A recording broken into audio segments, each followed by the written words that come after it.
Our cities have been shaped and reorganized around the myth of the availability of abundant energy, first through carbon mining and later replaced by renewable resources.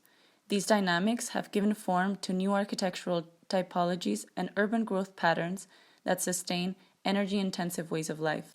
As long as its core is constituted by carbon form, the built environment as we know it will be fundamentally unable to supplant the current energy paradigm or to address the climate crisis.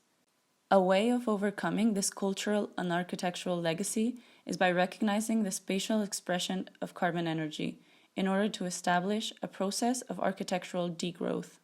We propose a series of interventions that induce and accelerate the decay state of the station, understanding ruins as a catalyst space for the non-human living.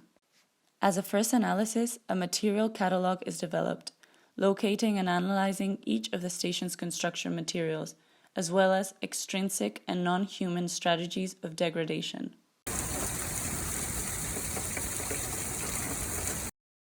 We propose an open-ended collection of alpha protocols as a part of a progressive and programmed degradation of Kievsky Station. Understanding protocols as mechanisms without apparent physicality that have the ability to transform space without defining the final results, but only the necessary steps to reach it, enabling, ordering, and prescribing certain actions to achieve a result that, although it has been planned, leaves room for the unforeseen, the contingent, and its conscious manipulation or not during the process.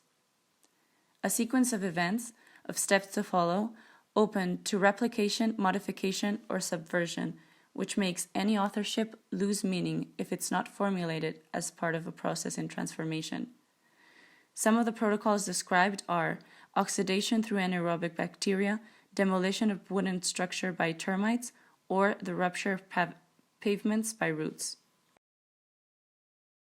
We do not look at ruins as spaces of aesthetic, functional, and moral decay.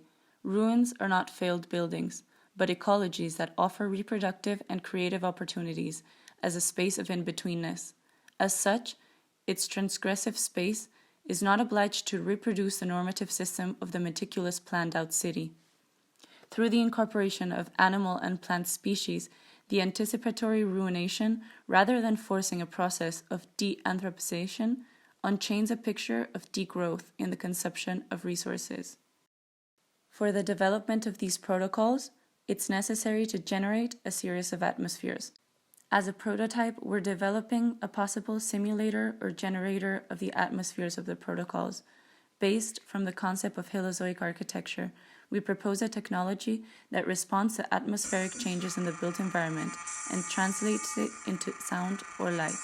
This prototype can be used to generate different soundscapes that help redistribute the human and non-human fluxes inside the station,